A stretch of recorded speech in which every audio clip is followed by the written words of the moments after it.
जय हिंद साथियों। बिहार पुलिस के लिए महत्वपूर्ण प्रश्न है। ये आज प्रैक्टिस सेट लाया गया है। 25 क्वेश्चन का एक सेट बनाया गया है जो कि किरण पब्लिकेशन का क्वेश्चन है। सभी इंपॉर्टेंट प्रश्न है जो कि हम बार बार पूछे जाने वाला प्रश्न है, वही प्रश्न आपके लिए लाया गया है। देख लीजिएगा, कम समय में आपको 25 क्वेश्चन देखने को मिलेगा। फटाफट आप टिक करके देख लीजिए 25 में से आपका कितना सही होता है। कमेंट में अपना राय दे दीजिएगा लास्ट में, ठीक है। देखिए, आपको 3 काम करना है, अपना 3 काम कर लीजिएगा। हम अपना काम करना स्टार्ट कर देते हैं। आपका काम होता है वीडियो को लाइक करना, चैनल को सब्सक्राइब करना और अपने दोस्तों के साथ शेयर कर देना, ठीक है। आप जल्द से जल्द चैनल को सब्सक्राइब कर लीजिए, नहीं किए होंगे तो। चलिए हम आपके आगे की ओर चलते हैं। आपके जो स्क्रीन पे क्वेश्चन दिख रहा है उसको पढ़िए और अच्छे से जवाब दीजिए क्या होता है। रिक्वेस्ट करते हैं थोड़ा बाहर के आवाज़ को मैनेज करते हुए पढ़ लीजिएगा सर, ठीक है। पहला क्वेश्चन जो सामने दिख रहा है उसको पढ़िएगा। लिखा है, भारत की प्रथम महिला शासक कौन थी? भारत की प्रथम महिला शासक कौन थी? देखिए, इसका जो राइट आंसर क्या होता है बता दीजिएगा फटाफट। देखिए राइट आंसर कमेंट आप लोग फटाफट बता दीजिए इसका राइट आंसर क्या होगा। देखिए, भारत की प्रथम महिला शासक रजिया सुल्तान हो जाता है। ऑप्शन आपका सी हो जाता है, ठीक है। रजिया सुल्तान हो जाता है राइट आंसर, ठीक है। चलिए क्वेश्चन नंबर 2 का देखिए राइट आंसर क्या होता है। क्वेश्चन नंबर 2 में देखिएगा राइट आंसर क्या होता है। पूछा जा रहा है कि किस सिख गुरु ने स्वयं को सच्चा बादशाह कहा था, बता दीजिएगा। किस सिख गुरु ने स्वयं को सच्चा बादशाह कहा था? राइट आंसर क्या होता है 2 नंबर का, बता दीजिएगा सभी। देखिए, आपसे पूछा जाता है सिख धर्म के प्रथम गुरु कौन थे, सिख धर्म के अंतिम गुरु कौन है, ठीक है। बता दीजिए आप लोग कमेंट में। दोनों क्वेश्चन आपसे आपके लिए छोड़ देते हैं, बता दीजिएगा। सिख धर्म के प्रथम गुरु कौन है और सिख धर्म के अंतिम गुरु कौन है, बता दीजिएगा, ठीक है। देखिए, इसका जो राइट आंसर हो जाता है आप लोग का राइट आंसर होता है गुरु हरगोविंद सिंह। ऑप्शन आपका बी हो जाता है, ठीक है। ऑप्शन आपका बी हो जाता है गुरु हरगोविंद सिंह। पूछा जा रहा है कि किस सिख गुरु ने स्वयं को सच्चा बादशाह कहा था? गुरु हरगोविंद सिंह। ऑप्शन नंबर आपका बी हो जाता है। चलिए क्वेश्चन नंबर 3 में क्वेश्चन क्या कहता है, भारत में किसके शासन के अंतर्गत खिलाफत आंदोलन के आरंभ हुआ था? 3 नंबर का राइट आंसर क्या होता है बता दीजिएगा। भारत में किसके शासन के अंतर्गत खिलाफत आंदोलन आरंभ हुआ था? 3 नंबर का राइट आंसर क्या होता है बता दीजिएगा सभी, ठीक है। देखिए, 3 नंबर का जो राइट आंसर होता है ऑप्शन आपका सी हो जाता है, लॉर्ड चेम्सफोर्ड हो जाता है। राइट आंसर ऑप्शन आपका सी होता है, लॉर्ड चेम्सफोर्ड हो जाता है, ठीक है। क्वेश्चन नंबर देखिए 4 का राइट आंसर क्या होता है बता दीजिएगा। क्वेश्चन नंबर 4 का, हेली का धूमकेतु कितनी अवधि में एक बार दिखाई देता है, बता दीजिएगा। पूछा जा रहा है क्वेश्चन नंबर 4 का, हेली जो है धूमकेतु कितनी अवधि में एक बार दिखाई देता है? 4 ऑप्शन में से राइट आंसर क्या होता है कमेंट में बता दीजिए फटाफट आप लोग। चलिए हम बताने की कोशिश करते हैं, ठीक है। इसका जो राइट आंसर ऑप्शन आपका सी हो जाता है, 76 वर्ष हो जाता है, ठीक है। हेली का धूमकेतु कितनी अवधि में एक बार दिखाई देता है? 76 वर्ष में दिखाई देता है। राइट आंसर सी हो जाता है 4 नंबर का।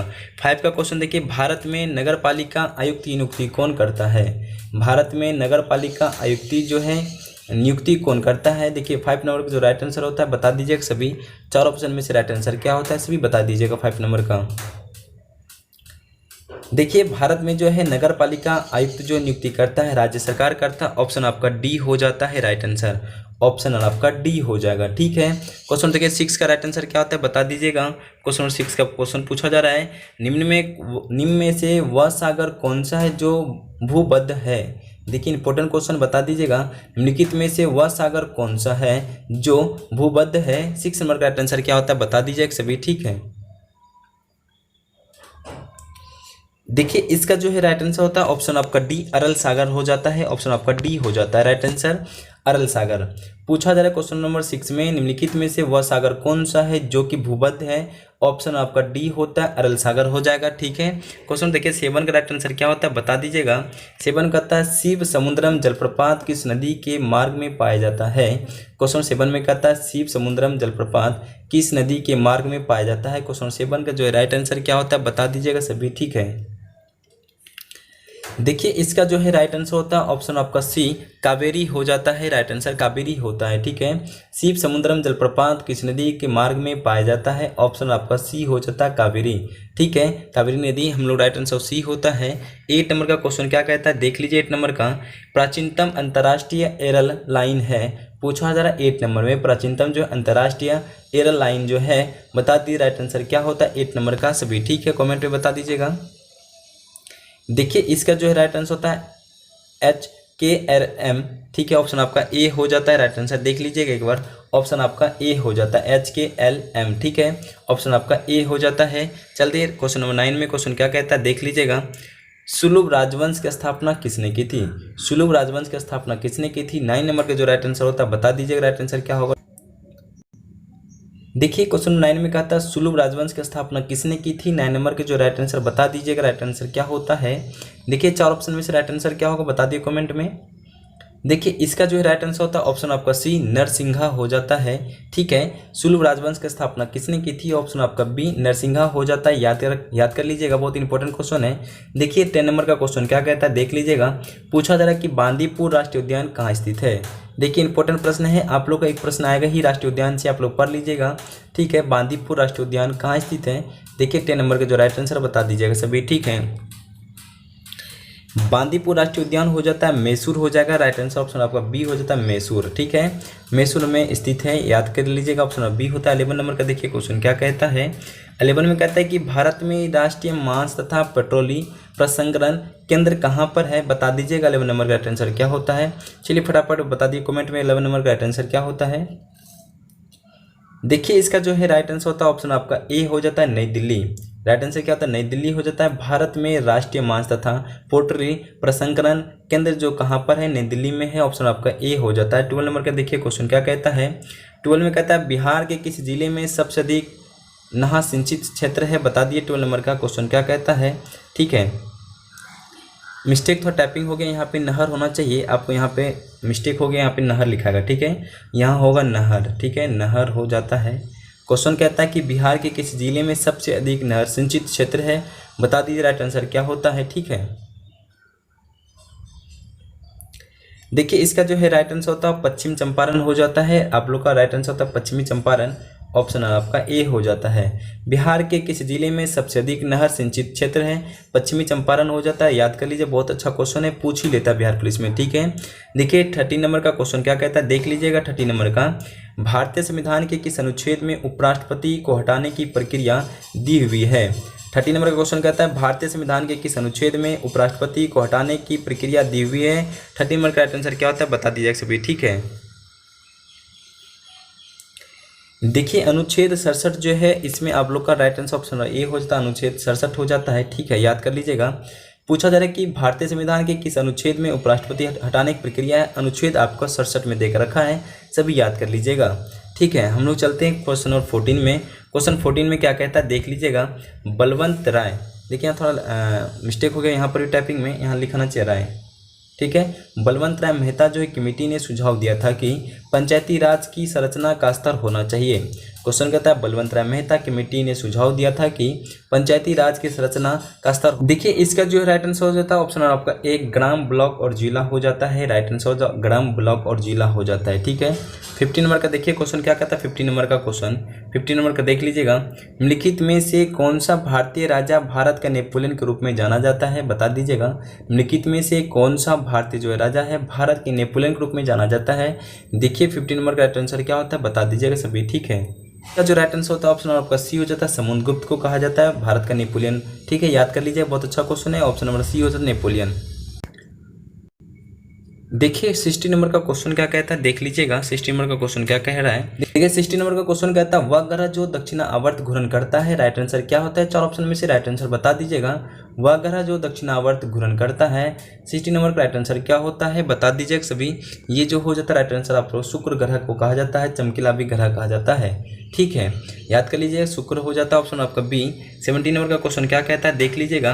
पूछा जा रहा है कि मॉन्टेग्यू चेम्सफोर्ड रिपोर्ट किसके आधार पर तैयार किया जाता है। पूछा जा रहा है मॉन्टेग्यू जो चेम्सफोर्ड रिपोर्ट किसके आधार पर तैयार किया जाता है। 70 नंबर का राइट आंसर क्या होता है बता दीजिएगा सभी। इंपॉर्टेंट प्रश्न है, बता ही दीजिएगा। ठीक है, इसका हो जाता है ऑप्शन आपका बी हो जाता है the government of India act 1919 में। ठीक है, इसका राइट आंसर क्या होता है बी नंबर हो जाएगा। पूछा था the government of India act 1919 हो जाता है। क्वेश्चन समझिएगा, मॉन्टेग्यू चेम्सफोर्ड रिपोर्ट किसके आधार पर तैयार करता है। The government of India act जो है 1919 पर तैयार किया जाता है।